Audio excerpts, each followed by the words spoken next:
Hey everyone, welcome to PunkCast. My name is William Maxwell. I'm a student of Web3 and the owner of Punk1967. Cryptopunks are 10,000 uniquely generated characters stored permanently on the Ethereum blockchain. No punk is the same. This is a show dedicated to celebrating the punks behind the punk. My hope for this podcast is that we capture the essence of the punk culture, elevate the brand and the individual behind the punk. One last thing. Projects discussed on the show is not financial advice. Crypto and NFTs are a volatile and risky asset class. Please always do your own research. Other than that, let's go. Hi, and welcome back to another episode of PunkCast. Today we've got Beefy Punk 1968. He's our first Five Atty with an earring, regular shades, mole, dark mohawk hair, and big beard. He's a founder of Redlion News, an NFT periodical for top news and entertainment and crypto. Please welcome to the show Redlioneye.eth. Redline, long time no speak. How are you? Hey Max, thank you so much for having me, man. I really enjoy your show, and thank you so much for inviting me today to chat with you.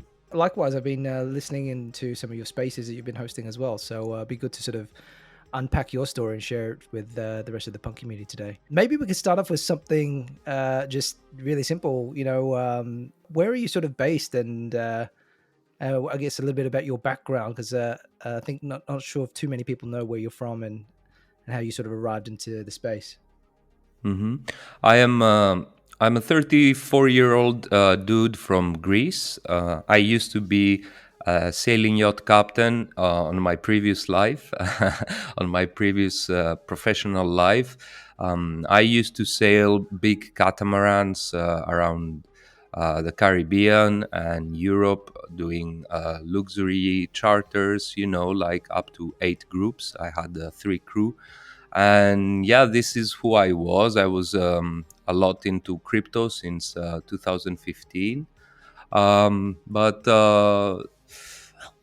at some point I got burned out, and I was like, yeah, I don't really want to do this anymore. I mean, like, I had fun in my 20s. It was not as professional in my 20s. I used to have more fun with flotillas and getting drunk, doing yacht weeks and stuff, when I was mile building.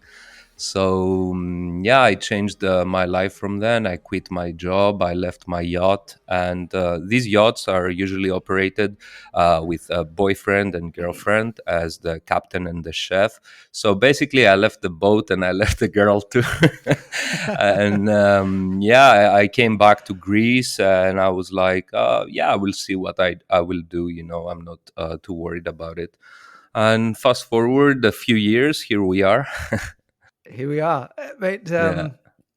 That's such an exciting sort of Hmm. background. I've always wanted to do those Middle Eastern sort of yacht cruises. I think there was one that's pretty famous that all my friends went on. I think it was called Yacht Week. I think it was where, Hmm. 20 Yeah. yachts in the summer just congregate and they island hop and they Oh, just it's party not 20, together. it's way more than that. We Is it? had Is it? routes. Yeah, we were so busy. We had routes like, and we had to split them, like the red route, the black route, and stuff like that. I think like 300 yachts in total. It was insane. And when you see those images online of like yachts in a circle, so yeah, I was part of the guys who invented, let's say, invented that kind of like raft party, we used to call it. That's crazy, man. Yeah. And so you must have like an all year round tan at the moment then. Oh yeah, absolutely. Well, since I quit, though, I just look like an old leather bag because of sun exposure, and right now I have been preserving well inside my home. You were a yacht captain. Now, how many years were you Hmm. doing that again? That was around 7 years. Right. So, and I think that's those 7 years you were just forced to be in social environments, in around people, in parties, and basically just really.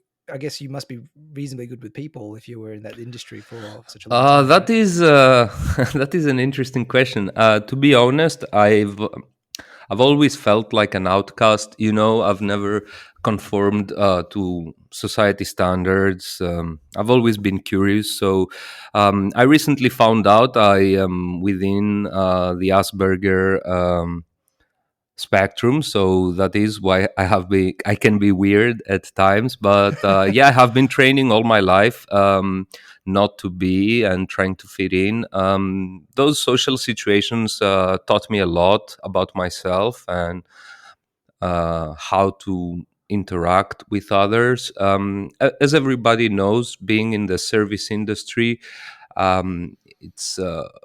it's a one-way ticket to make you hate humans. But I I can say I'm hateful, but like I can see why people can be. It is definitely very difficult, but at the same time, it's also a great lesson for teaching yourself not only to interact with others and be kind when someone else is not, um, but also for your own personal, mental health. You need to overcome things like that in life all the time.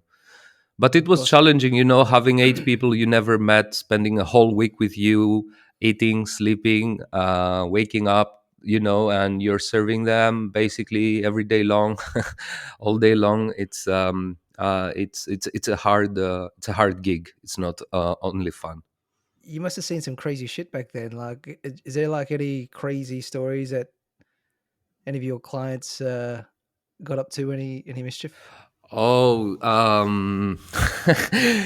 yeah. There are a lot of stories. I mean, like we were looking for crew members and they were fucking arrested, and the charges were always ridiculous stuff and some not so ridiculous stuff. But yeah. I don't even know where to start. Yeah, a lot of craziness, but that was mostly in my early 20s. Then I kind of like left that fun stuff behind, and I was more into the more upscale market of yacht chartering. Hence, I was in the Caribbean, where it was Nice. much different than what I was doing in Croatia. I can imagine. I think you're not alone being weird. I think you have to have a little bit of weirdness to be in the NFT space, right? So I think I could probably see why you fit right in, I guess, with the crypto punk sort of community, being a little bit, libertarian and out there and independent in some ways. But why don't we get on to that sort of conversation then, about what led you into NFTs from? I mean, that's a really big shift from, being a yacht captain and into sort of crypto and NFTs. So why don't you talk us through that journey? Yeah, so in 2015, I think I'm trying to remember how I got into crypto exactly, because it's been a long time ago, and at the time it wasn't as important to remember. I think I saw a mention about Bitcoin in like a terrible series or something, and I wanted, and it was like the third time I would hear about it, and I pretended I know what it is just because the term sounded familiar, but I didn't really. So I just Googled what is Bitcoin, just to laugh at it, and I found an amazing movement of people and free thinkers that really wanted to change the world. As I said, I'm a contrarian. I always hated banks, and my parents didn't have much um, economical education. So my family also fell victims to like not victims. I mean, like they did it themselves, but you know what I mean. To Mm, loans with awful repayment stuff. terms. Payments Yeah. and terms, yeah, exactly. And yeah, I've always hated them basically. And when I found it, I was like, whoa, this is amazing. This is not something that I came to laugh about. This is something that is actually incredible. And I started watching Andreas Antonopoulos, which he also happened to be from Greek origins. And I was like, fuck yeah, man. Preach, brother. And yeah, at this time, his speakings were for, he was speaking at hippie festivals and educating people on the base level. And it was so unique. Maybe you can just explain who Andreas is, because I'm not sure everybody knows. Yeah, Andreas Antonopoulos is one of the super early educators about Bitcoin. He's like, the way I can describe him, he's like a super, super smart intellectual that has dedicated his life in educating people around Bitcoin and cryptocurrency. Yeah. He's super focused on onboarding people and new users and explaining the risks and the rewards and how the money system works. Yeah, I think he was probably one of the first guys I Hmm. read. I read a book. I can't remember what it was called. I think it was like Mastering Bitcoin or something like that. I think it Yeah, was one of these mastering books. Bitcoin. Yeah. Yeah. Okay. Yeah. So that's the one. And so just when did this all happen? Like, what year was Yeah, that this? was 2015, around that time, and I went into Facebook at the time, and it was back when people were still posting on Facebook, and I typed, "Who can sell me one Bitcoin?"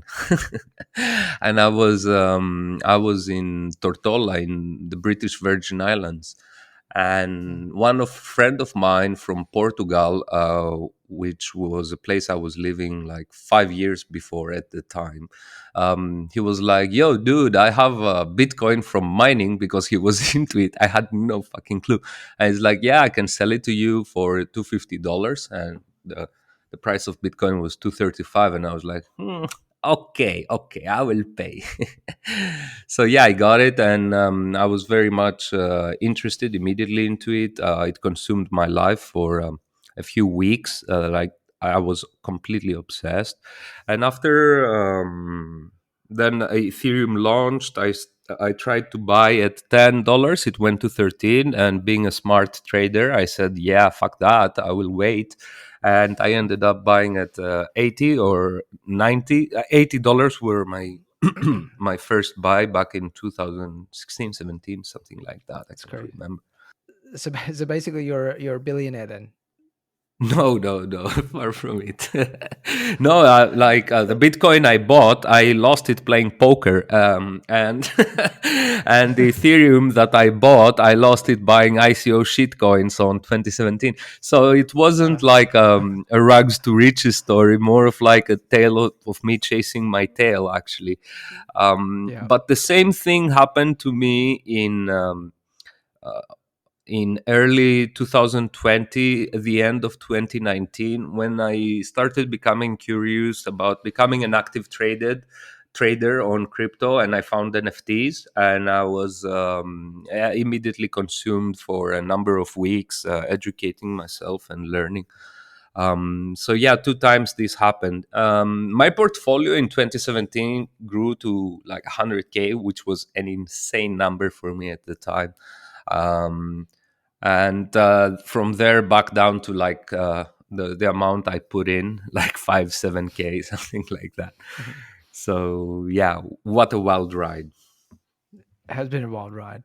And so what did you do? Because I think everybody was involved in that 2017 pump, and then everything Mhm. went quiet for 2 years. But me personally, I didn't look at crypto for a couple of years until sort of pre-COVID. When did you start getting back in, or were you active all the way through those years? Yeah, so I was active, and me and my brother were managing our dumb fucking portfolio. Um, and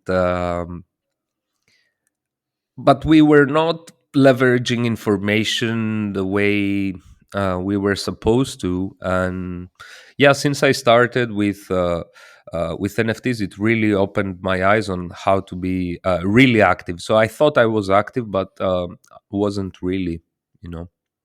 Yeah, okay. So you bought Bitcoin, you bought Ethereum in Mhm. 2017. So you would have had a bit of a bag onto it. And then when was your first dip into NFTs? What was that journey like? Yeah, at the end of 2019, December or that, I was like consuming a lot of content about crypto. I was trying to get into DeFi. I thought DeFi was an exchange. Um, and then I typed it somewhere, and people on the comments were like, "It's not an exchange, you dumbass." And yeah, well, that I had to download a MetaMask. So that brought me into OpenSea, and I think the first NFT I bought was Unstoppable Domains, unfortunately. Then another terrible purchase was Somnium Spaceland. But from then on, I found art, and that was something that really captivated me and the whole art market. Then I found punks. Then I found amazing people in it, and I understood where I was. But it took a long time. Was it just through experimentation then? I mean, to download a MetaMask wallet, and then I think you said you bought your first NFT being a what was that domain again? I think Unstoppable Domains. Like, Yeah.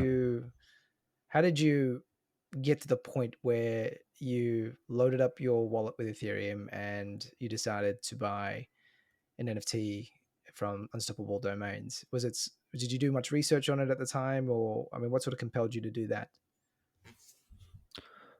Um, I don't know. It felt like a good idea, and I still think not the unstoppable domains necessarily. Maybe it's like the ENS that prevails or whatever, but it wasn't a bad idea to buy something like this, So unfortunately, it's I bought it for a profit and to get something out of it. I thought it was a good investment, but like that's the way my brain works. If something is like an asymmetric bet, I'm immediately drawn to it. So it felt like an incredible opportunity to be in something early, first of all, and also the technology was so fucking interesting. Like just the pitch. Like NFT enables you to sell digital products. This as a statement is super powerful, and that is barely scratching the surface of what you can do with them. So yeah, I was like, No, totally. my mind was blowing away. As I said, I was obsessing for weeks again, waking up, grinding, meeting people, going into Discords, Twitters, following people, see who is who, talk my fucking bullshit here and there. You know how it is. Everybody goes through a bit of a journey uh, around. There's a point in time when everything just clicks for them, right? Um, Around a non-custodial wallet, and basically, an NFT. So was that an easy thing for you to understand, like a digital asset, a JPEG, at that point in time? What moment where was it for you where you sort of said, "Yep, I understand what NFTs are, um, and I'm going to start investing in this." Um, I don't think I approached it like that at the beginning. At the beginning, I was just super curious to understand what what is happening here. Who are these people buying and selling those JPEGs on OpenSea, and why? I was very interested in that. So what were you doing at the time? So talk to me about what things were you reading, which discords were you jumping in, what was that Oh point in yeah. time like for you? I was, as I said, I bought Somnium Space, and I was going to their Discord, nagging about it like a noob every day.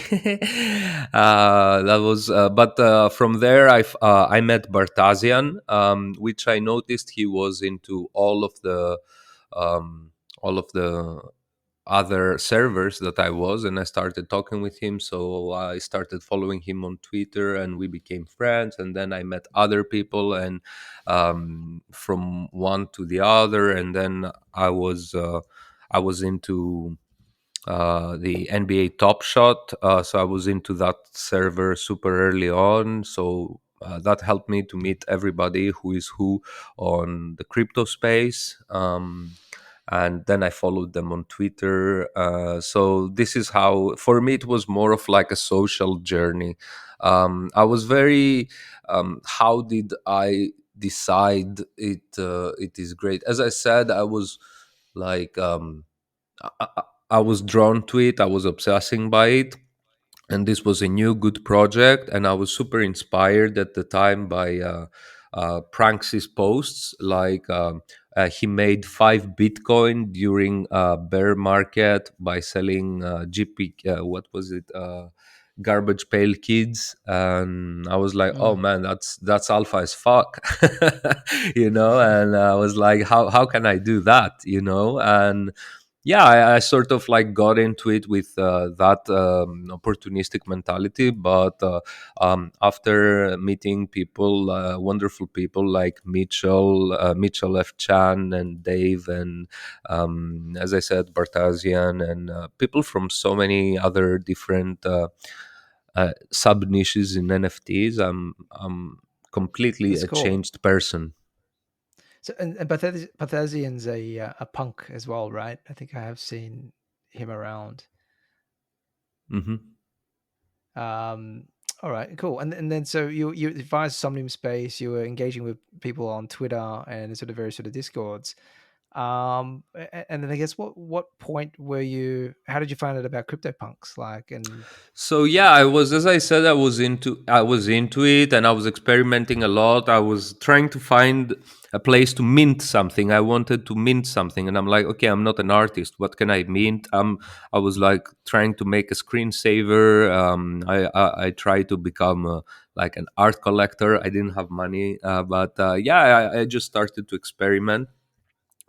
So I found myself there on Rarible, buying and selling art and making some bullshit art of my own.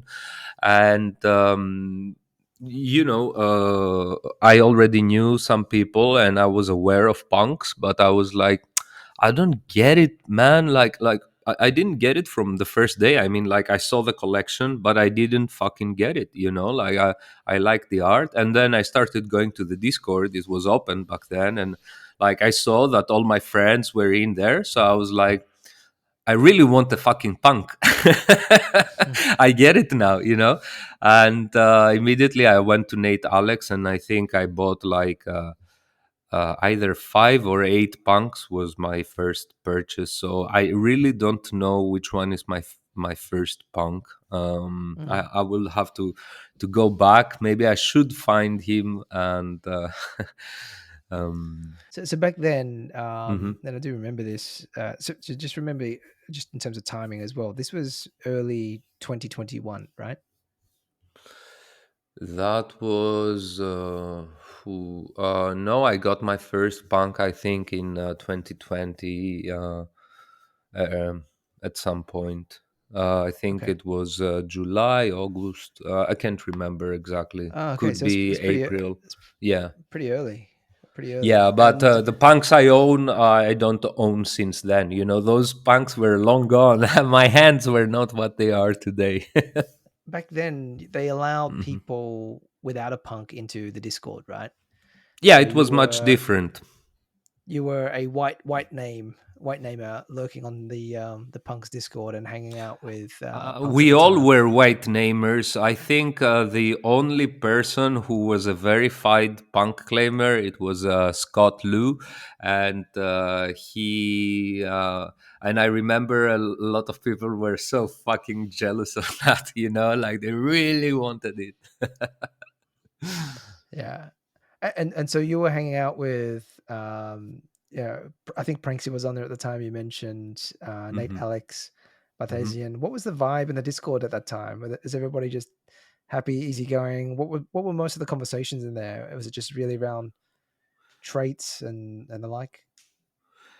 Um, Well, Nate Alex used to hang out there a lot. Also, yes, and the people in the punks Discord change.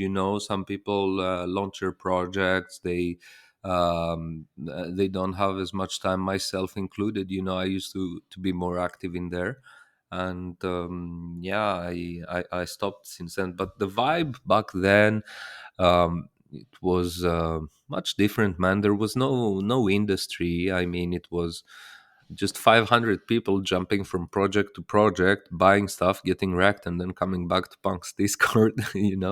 Some super big brain collectors that knew what they were buying from the very start. um, but yeah, in some terms similar in today's, like, people are still obsessing about trades and they're talking collections. What I miss seeing, it was like there was like the punks were like 1 ETH or maybe around below 1 ETH. And Mm. what fascinated me was, like, I was coming to the Discord and I was reading people like breaking down and analyzing why this trait is important and the counts and specific punks in there. And I was like, damn, like, I never thought about it. I didn't know there was so much depth to this. It Because on the surface level it looks like not as deep of a concept, but like the more you get into it, like, there's like a insane amount of depth into the art as well. Absolutely. Um, Mhm. mate, I've got your account on CryptoPunks app open, and Mhm. I sort of see you've bought a handful of punks for less Mhm. than 2 ETH. And this is, I think, in September 2020. So Yeah, okay, that was that's it then. super early. Hmm. But man, you had a lot of them, man. Like, and a lot sort of later on at 5 ETH, a few at sort of 20 ETH. I guess my Yeah. question to you is like, well, I mean, this was still relatively early, and at that point in time, this would have been a lot of money. Hmm. So, what gave you the conviction to go in, I guess, this heavy into CryptoPunks?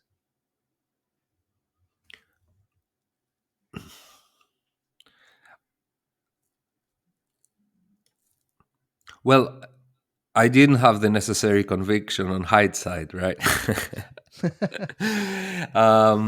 But a lot of people I have chatted with, also on the spaces that we are doing, and they are sharing their punk stories with me. It's really psychotherapy for me. It really helps me come into terms with my own blunders. So yeah, I had a lot of punks. I'm not regretful or anything, but I do realize if I only just bought the punks and sit on my hands, I would have made more than I actually did. So yeah, it was different times, man. It was different mentality. I had different mentality. As I said, I had conviction to buy NFTs. I knew they were going to go up, but I also needed money, and I wanted to sell NFTs for a profit. Did I Mm. sell tops? No. Did I make a lot? No. So on hindsight, yeah, I had some conviction, but not the amount of conviction that I have today. I see, and I mean, like, because I have a look at your sold amount. I think in the early ones you took profit. So I think basically what you're sort of saying is when you first came into CryptoPunks, it was more speculative and from a financial point of view, hanging out, and then over time you sort of, I guess, you increase your conviction on the project. Yeah, but also small parentheses, like, there's a lot of like buys and sells because, like, there was the Rarible mania at the time also, so Mm. um a lot of people were buying and selling punks, myself included, as a to grind the rewards. And it was like an open secret, an omerta, like everybody was going to to Rarible, buy, sell punks, like a few hours, a week, and everybody made a profit. It was insane. Yeah. Were they using Rarible back then as opposed to OpenSea? or the Um, actual CryptoPunks contract No, OpenSea website? was the main marketplace and Rarible was new, but Rarible was the only platform that allowed you to mint whatever you wanted. OpenSea didn't have Ah, I minting, see. KO Okay, was curated, Super Rare got it. was curated. Yeah, so Got it. it gathered a nice movement of artists around it. So it was very open. And then they did the Rari rewards. They introduced their token where for every buy and every sell, you would earn from a pool of tokens and they would be distributed per week. And at the beginning, they didn't have a lot of volume. So you used to buy and sell stuff there and you used to make a lot of coin that would also, in some cases, super early on, it was more than you actually spent. And then the news got out and there was like thousands of people doing this. Yeah, it was insanity. But it was also super fun, it was like an absolute point of degeneracy in the NFT history. I mean, it was fun. It was super fun. I'm not sure if we'll ever get back there, but I hopefully one day we do. Because I think through that, I think you build a lot of really strong relationships. But hey, just going back to your CryptoPunk now, Punk1968. He's a real stunner, mate. Sort of a 5 attribute CryptoPunk, which is reasonably rare. Talk to me in terms of why have you made this guy your primary punk? Yeah, I also have Bucktooth one, which is the only vampire. He has vampire hair and buck teeth. And there's only two of them, but the other guy has a mustache.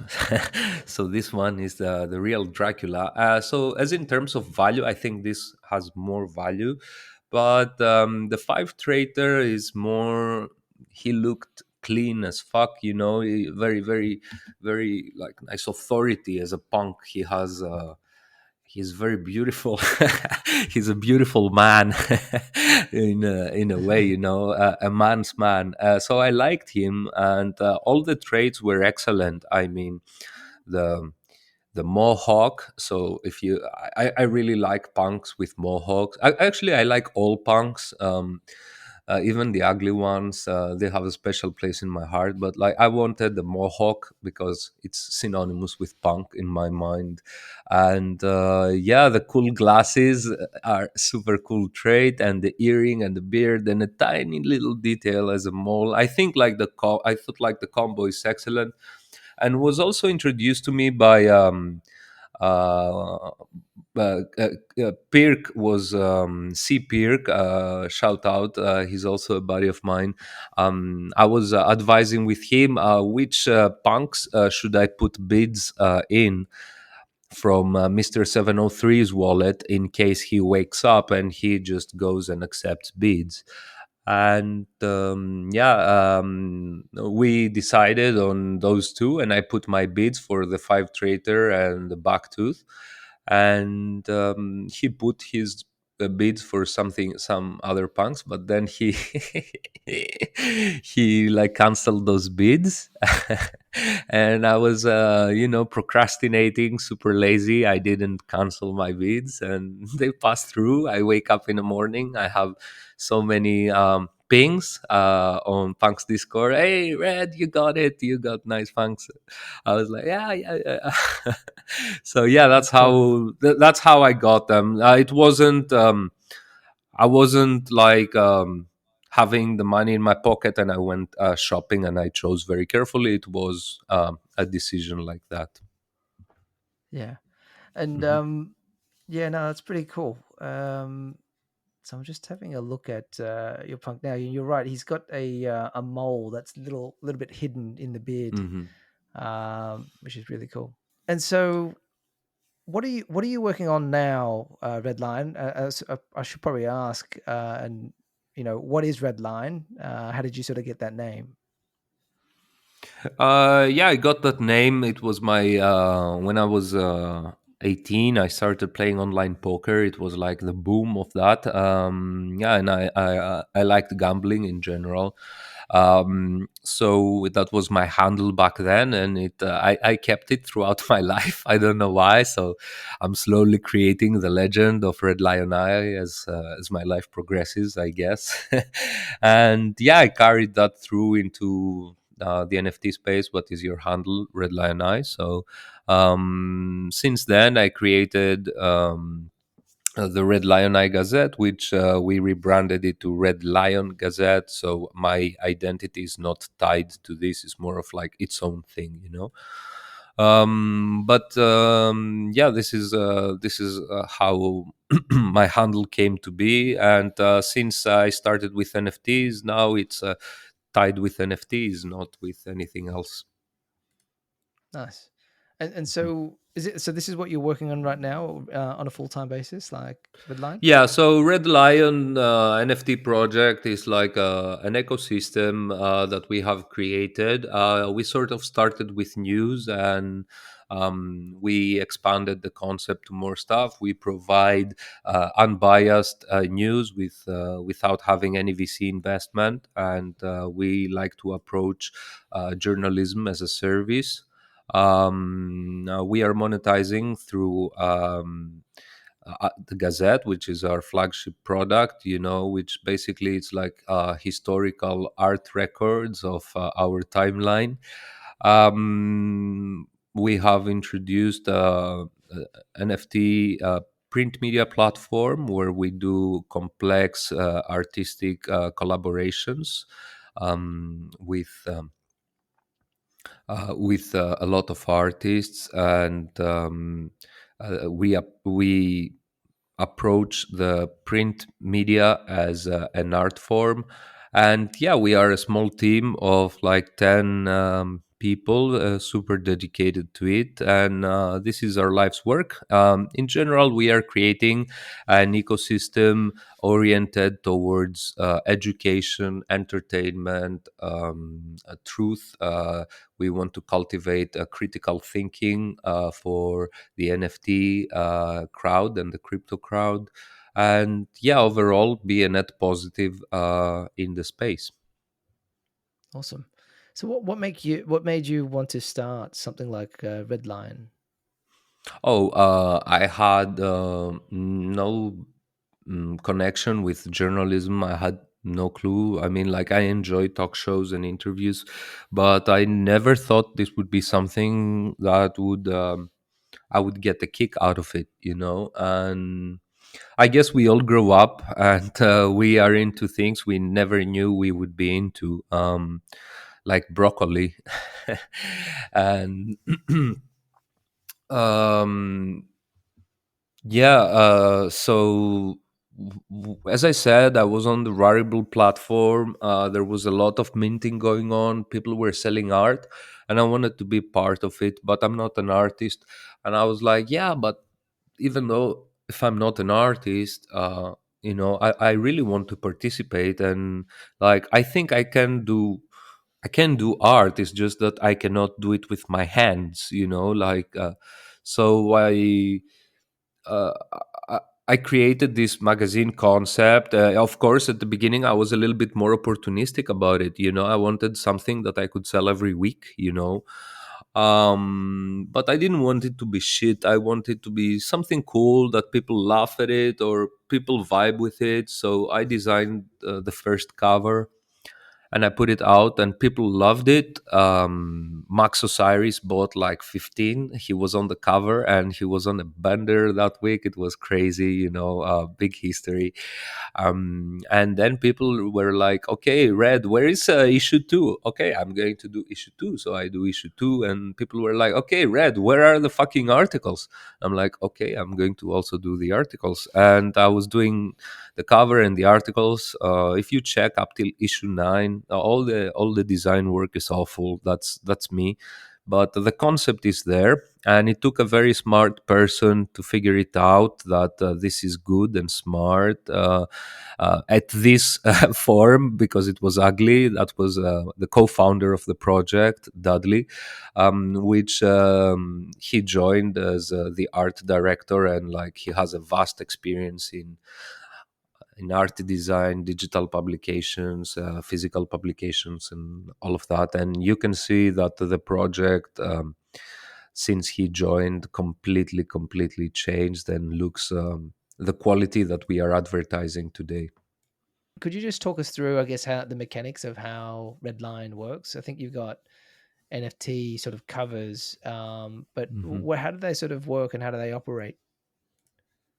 Yeah, so every week there are news and world events on the crypto NFT space that we are, of course, reporting and writing about and filtering during the week, and we carefully curate them into an artwork that reflects that, not just like a basic concept, but like a beautiful artwork every week with different styles. So we are using different styles, different mediums. We are paying tributes to different artists. So we are also educating through the same artwork about other artists. And yeah, we all the artworks are created within 48 hours because the news come in an irregular way, so we can never plan around it. And all of them give you they're available for a week to mint, and as an add-on you also get an art drop, which is an extra artwork by artists that we are collaborating with, and um, it is it, it is like an add-on to the magazine. You know, you get an extra NFT of their work, and that is an extra collection. And yeah, this is how the Gazette works, but for 2023 we are completely changing the mechanics, and it will be nice and fresh. It will be an open edition for $25, $20 for the subscribers, and it will be a JPEG. um, and then there will be a weekly issue with without branding, that has is the MP4 and has the sound effects, the audio, and everything, and that will go for an auction every week for a collector. So yeah, we are changing things up. We are trying to include more people to it. It's been 2 years. We have since we started, so we took a lot of feedback. We did a lot of research. We put in a lot of work to, and we are super excited for how we are developing things and what is coming for us in 2023. Well, I look forward Mhm. to reading a lot more of the content and of Redline in 2023. Sounds like you've got a lot in the pipeline there. Yeah, if there is something besides the Gazette that I think your audience would be interested, is our Art Code magazine. If you guys want to check it out, I think it's a really unique concept, and of course our Punks book that we are doing right now through the Studios platform as well. Yep. So I'll put some links in the show notes Hmm. so listeners can sort of connect with that as well. Cool. And then, are you sort of collecting anything right now? Like, do you have your eye on anything in this bear market um, in terms of NFTs? What I would like to buy, first of all, I would like to buy another Punk. I don't know how I'm going to do that, but I would like to score another Punk. I would like to buy a Gazer by Mudcane Artist, which are constantly going up and up and up and up. I would Yeah, like they're to buy beautiful another pieces. QQL, although even if I have one, mm, I would also love to get another IKB. I don't know how I'm going to do that, but I will see. What's that And one? that's by Mitchell F. Chan. The zones of immaterial sense. I'm fucking up the name. It's a long name, but it's a beautiful thing. Um, Okay, I will share the project cool. with you. Basically, it's Okay, so IKB project by Mitchell. Yeah. Okay, so you like more collecting more art now, as opposed to profile Well, pictures or any other well, projects? I all the rest of the buying is not a big decision. I'm going to buy this, like I'm not going to think about a 0.02 mint for forever. It's all right, I'm going to buy it. The reasons I'm going to buy something can be different. Like I can like it, it can be support, it can be social reasons. I can be collecting those, or like I support the concept, or I want the utility sometimes. So it can be many things. But as far as it goes to big purchases that need a lot of thought, these are the things that I would like to buy that I cannot. Understood. Yeah, punks and gazes are definitely at the top of my list too. If I can free up some ETH. Um, and if you look back at your NFT career to date, do you have any sort of wins or losses that are worth mentioning? Yeah, the best win, I guess, is that through NFTs, I got to create a project that became my life's work. So this would be my biggest, what I would classify as my biggest win. As in terms of trading, I don't have a moment that I can remember that I said, "Oh, I made millions," and this is no. It hasn't been like that for me. It was a slow grind. I'm very grateful for what I have, but I'm not in the same level with some other guys. My biggest loss in NFTs, I mean, like just browse my wallet and have a laugh. What can I say? um, yeah, a lot of buys in there I regret and I feel guilty about. No, I think we all do, mate. So shouldn't be Mm. ashamed of that. I've hidden a lot of stuff in my wallet. Cool. And if you have a look across the, I guess the Twitter space, or do you have like a favorite punk personality that comes to mind? Well, I have a lot of favorite punk personalities, but I think what you're asking here is like, what punks do I admire? Um, Yeah. so, mm, uh, I think the punk that I admire a lot and has inspired me very, very much, looking at his journey from the outside. Is Snowfro, like what he created, what he did for the art space and the generative art, and how he started it, how he developed it, how he remained true to his vision. It's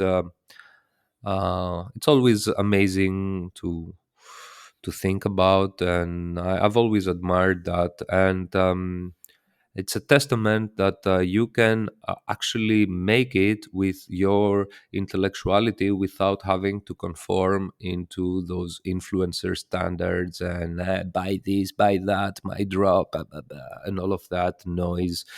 And yeah, I really admire that.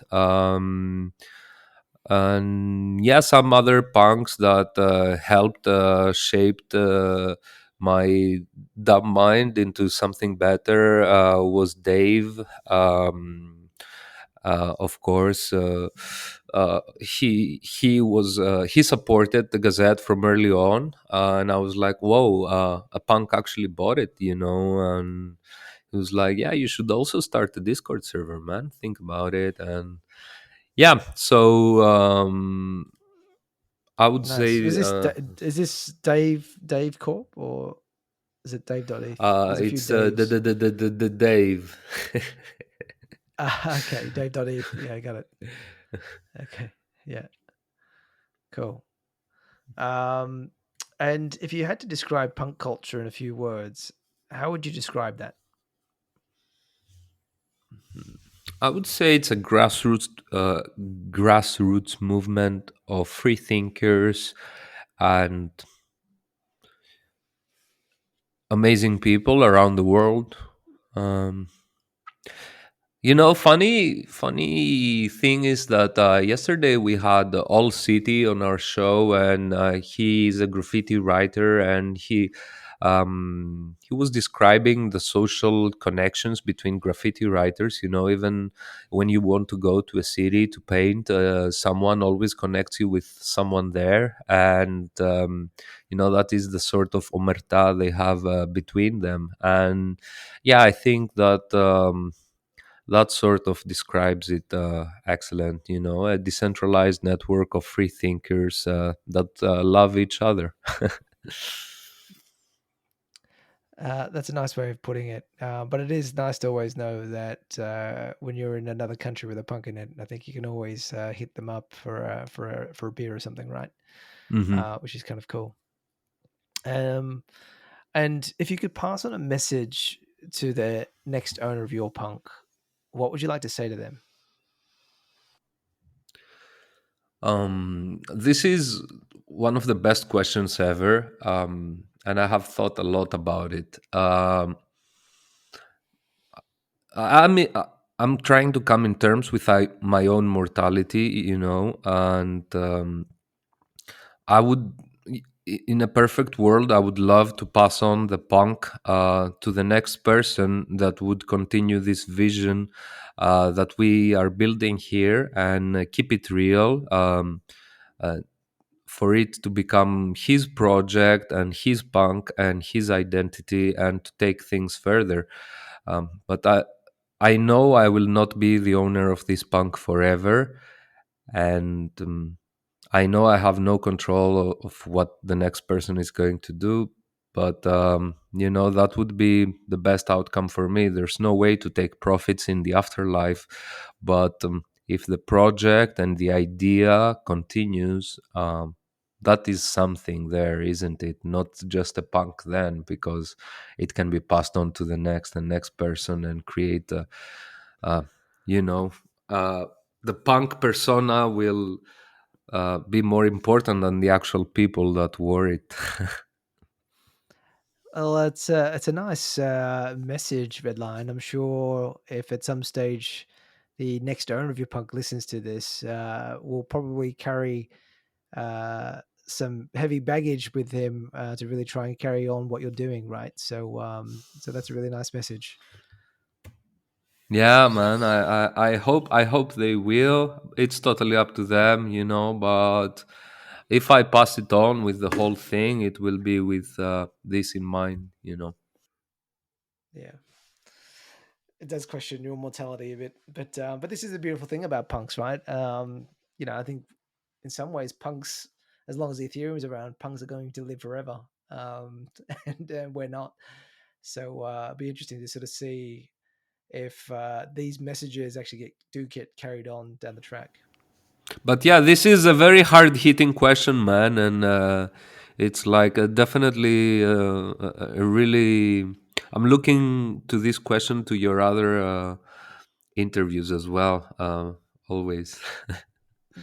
No, thanks. I think most of them say that they're never selling, and it'll be handed down to their children. So, Hmm. but I think, yeah, it is a difficult one to sort of answer. But and Redline, I guess any sort of final closing comments on your side that you'd like to share with everybody before we close off. I would like to thank you for taking the time to converse with all the punks. I think you have a wonderful show going on. The concept that sorry, the concept you developed and the way you are making the shows is absolutely beautiful. I love all the guests. I love the questions, and I love the whole process of being here. And I would like to also invite you to our spaces, and there I can interview you, the man behind the other microphone. Well, first off, thank you for your words, Vedant. You're very kind. Really appreciate it, and has been a very fun journey getting to know punks just like yourself. And yeah, I'd love to jump onto your spaces at some stage for sure. This has been fun. Fantastic. And I guess, how can people find you? What's the sort of best way to contact you? Is it via Twitter or other?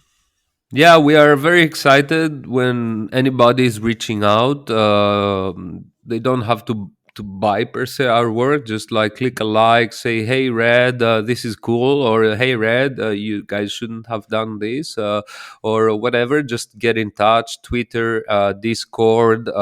We have a bunch of profiles: Redline News, Redlion, Dudley's my profile on Discord, and also on Spotify we upload. So yeah, plenty of ways to get in touch, and don't be a stranger. Come and let's meet each other. You can come to all the punks can join the show, our shows anytime. So yeah, we are looking forward to meeting people. Awesome. And Redline, one last request is that hopefully you can organize a a punk yacht party in the near future Like I in Greece. suggested it so many times. I suggested it so many times on Punk's Discord. Like in the past, we should do a Punk's cruise, but nobody is picking up on it because they don't know. I mean, like I'm not the best at selling stuff, but like I could put together a really solid flotilla. I'm not sure if I want to do this work, but it could be fun. Like I know the guys that could take us out safely with boats, and it would be awesome. We'll have to sort of include that as part of utility for one of the Redline NFTs going forward. But stay tuned, everybody. But anyway, thank you so much for your time, Redline. This has been fun. Wish you all the best with Redline News, and I'll be looking forward to what you guys produce next. And I guess for our listeners, thank you so much for your time and attention this week. That wraps it up for another week or episode of PunkCast, and we'll be back next week with another punk to chat to. And that's it. Bye for now.